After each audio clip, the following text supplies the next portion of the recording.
Last class में हमने prime factorisation पढ़ा था। आज हम इरेशनल नंबर्स के बारे में पढ़ेंगे। सबसे पहले रैशनल नंबर्स को जान लेते हैं थोड़ा सा डिटेल में। रैशनल नंबर्स कौन से होते हैं? रिटन एज p/q, जहाँ q not equal to 0। Example क्या है? 0 है, 1 है, 5 है, -3 है, 2/5 है, 7/3 है। ये हमने पढ़ लिया था सबसे पहली क्लास में। अब इसका अगर हम डेसिमल एक्सपेंशन देखें, decimal expansion of rational number,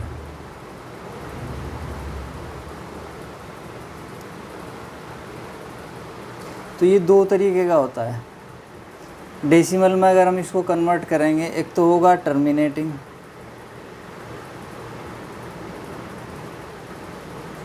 दूसरा होगा नॉन टर्मिनेटिंग।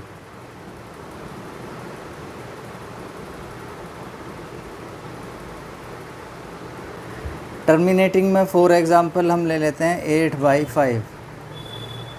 तो 8 को अगर हम डिवाइड कर रहे हैं 5 से, तो क्या होगा? 5 1 ज़ा 5, कितना बचेगा? 3, 30 हो जाएगा। तो 5 6 ज़ा 30 होगा। तो इसको क्या लिख सकते हैं? 1.6। तो ये पूरा कट गया। 5 से 8 जो है वो पूरा कट गया। तो कैसा होगा? टर्मिनेटिंग होगा। और नॉन टर्मिनेटिंग कैसा होगा? नॉन टर्मिनेटिंग होगा, फॉर एग्ज़ाम्पल हम 1/3 कंसिडर कर रहे हैं। अगर हम 3 से 1 को डिवाइड करेंगे तो कैसा आएगा? 0.333 एंड सो ऑन। डिवाइड करके देख लो, यही आएगा। अगर हम 1 को 3 से डिवाइड करेंगे तो 3 1 ज़ा, पहले पॉइंट लगाना पड़ेगा, 10 करना पड़ेगा।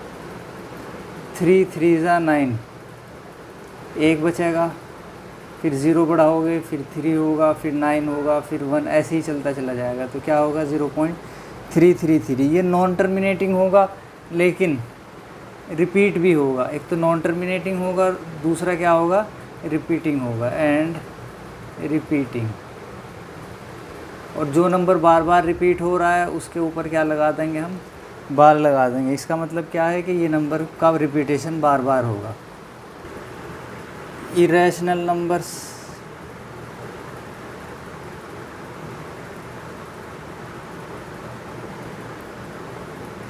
इरेशनल नंबर्स के कौन कौन से होते हैं? जितने भी नंबर जो स्क्वायर रूट में होंगे या अंडर रूट, जैसे अंडर रूट 2 है, अंडर रूट 3 है, अंडर रूट 5 है, तो ये क्या होंगे? इरेशनल नंबर होंगे। जो रूट से बाहर आ सकता है, जैसे 4 है, इसको क्या लिखेंगे? 2 × 2 = बाहर आ गया, तो ये तो रैशनल होगा। लेकिन ये रूट से कम्प्लीटली बाहर नहीं हो सकता, तो ये कैसा होगा? इरेशनल नंबर होगा। और डेसिमल एक्सपेंशन कैसा होगा? 0.123 4 6 1 5 9 एंड सो ऑन। तो कोई भी नंबर रिपीट नहीं हो रहा है। या 0.01 001 0001, तो यहाँ भी क्या है? रिपीटेशन नहीं हो रहा है। तो डेसिमल एक्सपेंशन कैसा होगा इरेशनल नंबर का? नॉन टर्मिनेटिंग होगा और नॉन रिपीटिंग होगा। और एक और होता है पाई। पाई की जो वैल्यू है वो एक्चुअल वैल्यू नहीं है, जो 20/7 है, ये इसकी अप्रोक्स वैल्यू है। और जो इसकी एक्चुअल वैल्यू होती है, पाई की जो एक्चुअल वैल्यू होगी वो होगी हमारी non terminating and non repeating.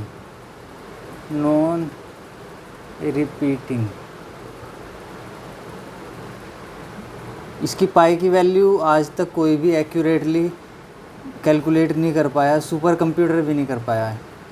वो भी ट्रिलियंस में वैल्यू फाइंड आउट करने के बाद जो है उसने भी हाथ खड़े कर दिए कि इसकी वैल्यू जो है एक्यूरेटली फाइंड आउट नहीं की जा सकती। पाई होता है C/D, circumference divided by diameter. अब आ जाते हैं हम थ्योरम 1.3 पर। 1.3 थ्योरम क्या कहती है कि अगर p एक प्राइम नंबर है और वो p जो है वो a स्क्वायर को डिवाइड कर रहा है तो वो a को भी डिवाइड करेगा।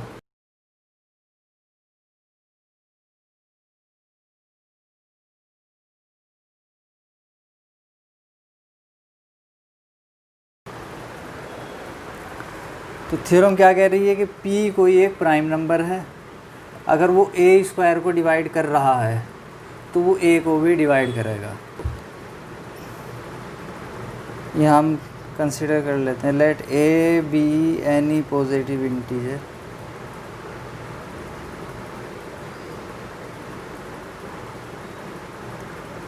और किसी भी इंटीजर को हम उसके प्राइम फैक्टराइजेशन के फॉर्म में लिख सकते हैं। जैसे 6 है, इसको क्या लिखेंगे 2 इंटू 3, 12 है, इसको क्या लिखेंगे 2 इंटू 2 इंटू 3। ऐसे ही कोई भी इंटीजर हो पॉजिटिव इंटीजर, उसको हम प्राइम फैक्टर्स की फॉर्म में लिख सकते हैं। तो यहाँ क्या लिखेंगे हम, यहाँ लिखेंगे प्राइम फैक्टराइजेशन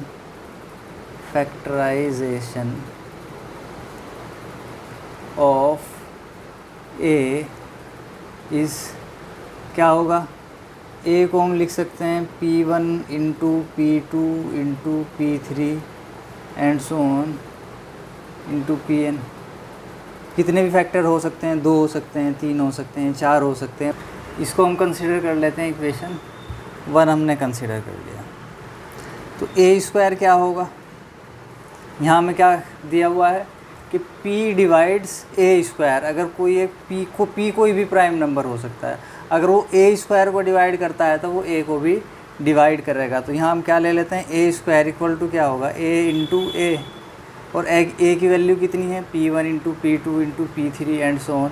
तो यहाँ लिखेंगे हम a की value P1 into P2 into P3 and so on Pn, और इंटू एक और a है तो एक और a की वैल्यू लिखा जाएगा, एक और a की वैल्यू लिखी जाएगी P1 into P2 into P3 into and so on into Pn। तो ये हो गया a square equal to a into A. फिर से हम थ्योरम पे आते हैं। थ्योरम क्या कह रही है कि p divides a square, p a square को डिवाइड करता है। p a स्क्वायर को कब डिवाइड कर सकता है, वो तभी डिवाइड कर सकता है जब उसका प्राइम फैक्टर हो। तो यहाँ हम लिखेंगे कि if p divides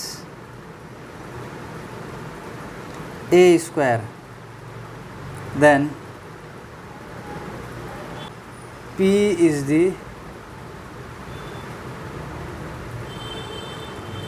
prime factor of a square. कोई भी नंबर अगर किसी इंटीजर को, या कोई भी प्राइम नंबर अगर किसी इंटीजर को डिवाइड कर रहा है तो उसका फैक्टर होगा।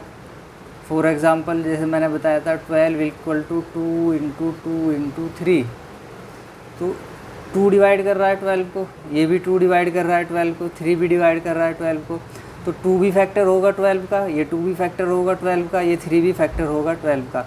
तो जो जितने भी प्राइम नंबर्स हैं वो अगर किसी इंटीजर को डिवाइड करते हैं तो उसके फैक्टर्स होंगे। तो इसका मतलब क्या है कि अगर p a स्क्वायर को डिवाइड कर रहा है तो p जो है वो a स्क्वायर का एक प्राइम फैक्टर होगा।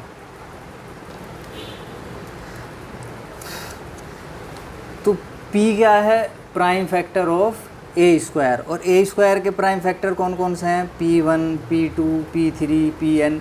यहाँ भी क्या है P1 P2 P3 and Pn।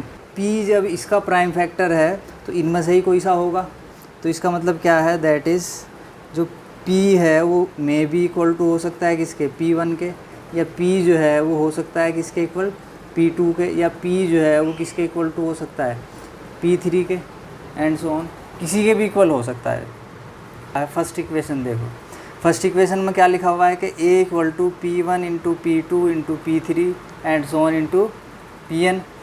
तो जब हमने यहाँ लिखा कि P1 के बराबर कौन है, P है, तो ये भी P हो सकता है, ये भी P हो सकता है, ये भी P हो सकता है। इसका मतलब क्या है कि P जो है वो A का भी फैक्टर है, और P A का फैक्टर है तो P A को भी डिवाइड करेगा। अब यहाँ हम लिख देते हैं from 1 P1 P2 P3 and so on, Pn are the prime factor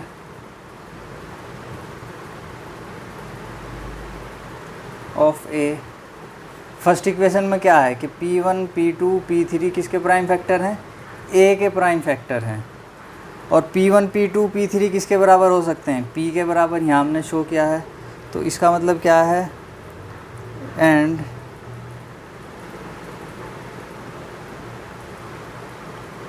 hence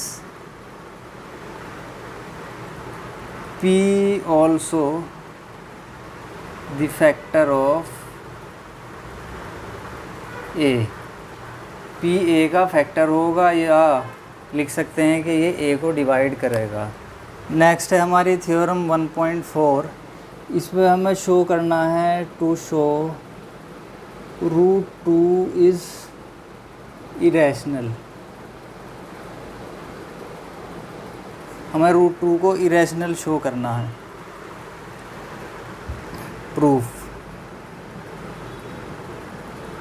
proof में हम मान लेते हैं कि let √2 is a rational number.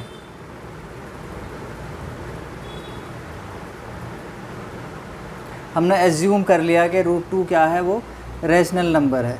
अगर ये रैशनल होगा देयरफॉर √2 इक्वल टू किसके बराबर होगा? P/Q के बराबर होगा।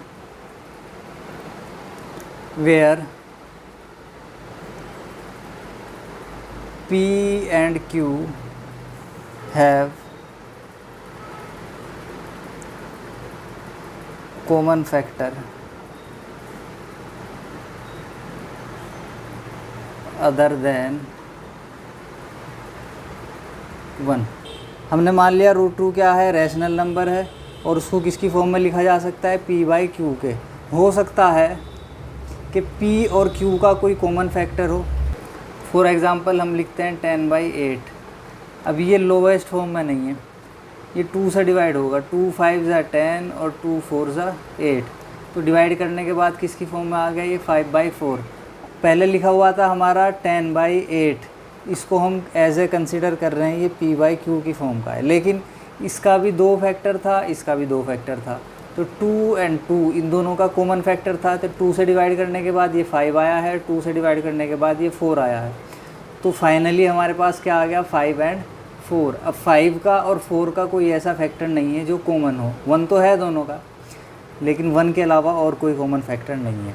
तो यहाँ हम कंसिडर करके लेके चल रहे हैं कि हो सकता है कि P/Q का कोई फैक्टर हो 1 के अलावा। अब हम इसको डिवाइड करेंगे, dividing by common factor we get, इसका कॉमन फैक्टर क्या था? 2 से डिवाइड करने के बाद क्या आया हमारा? 5/4। ऐसे ही हम P/Q को हम डिवाइड कर लेते हैं, और डिवाइड करने के बाद हमारा क्या आ रहा है? A/B के बराबर आ रहा है। अब यहाँ इसका A और B का कोई कॉमन फैक्टर नहीं है। Where A and B does not have any common factor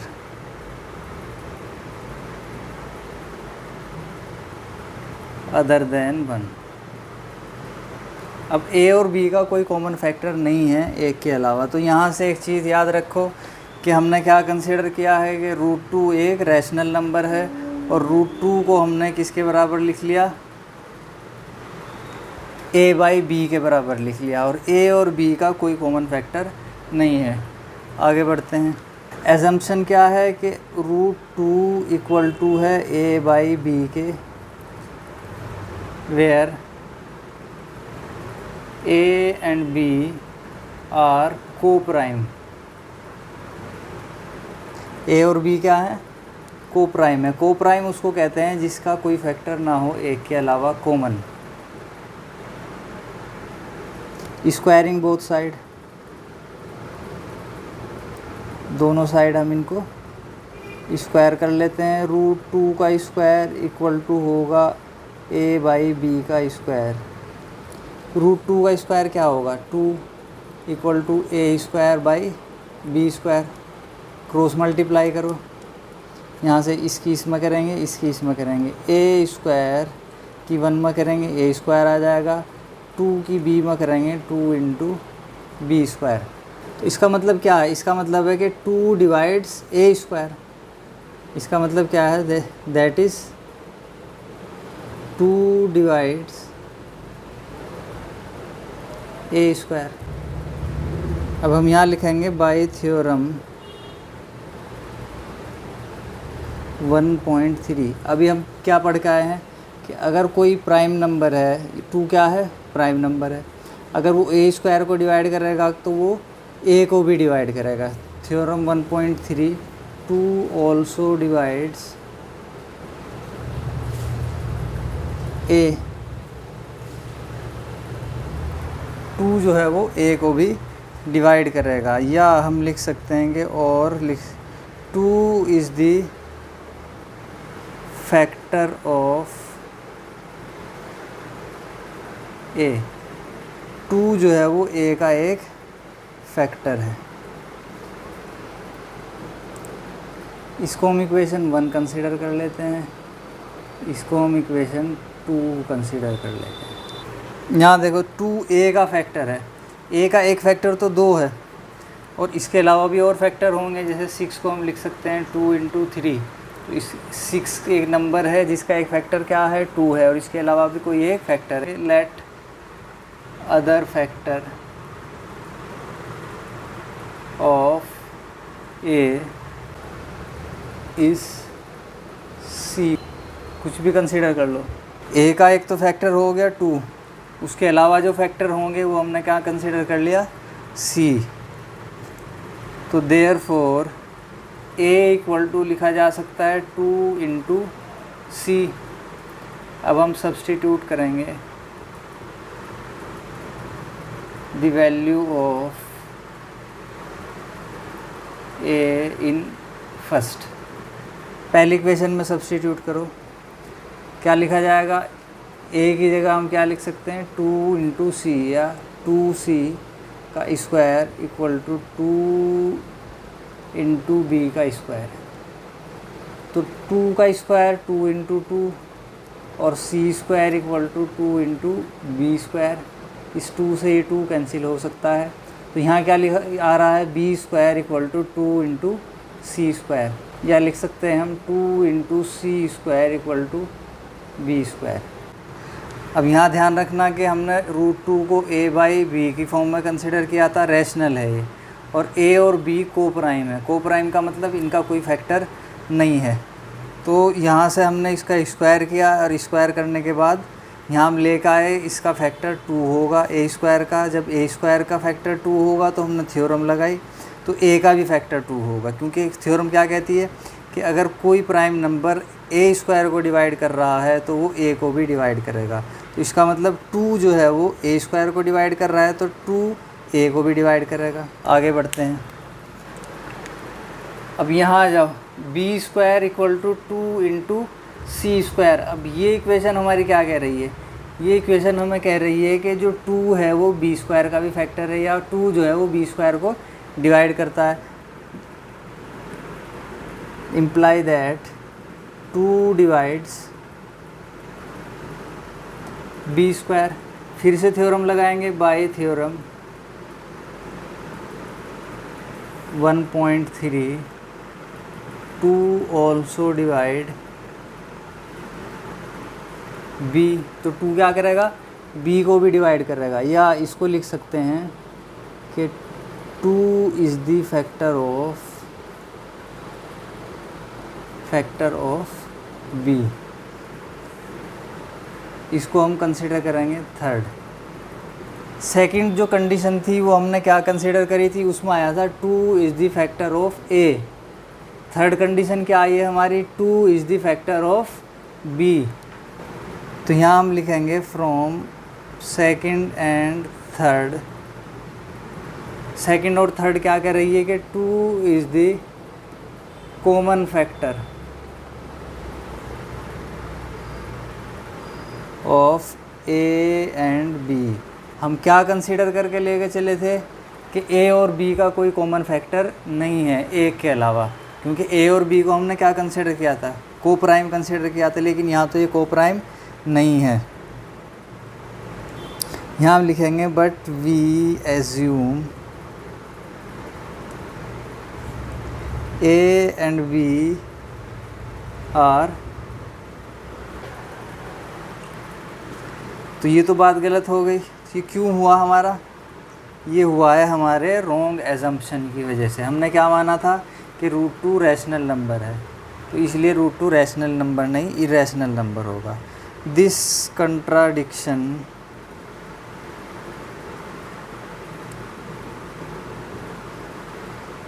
is due to our incorrect assumption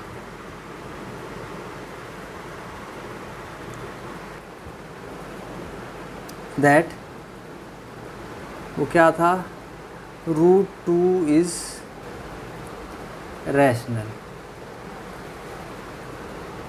therefore √2 is irrational।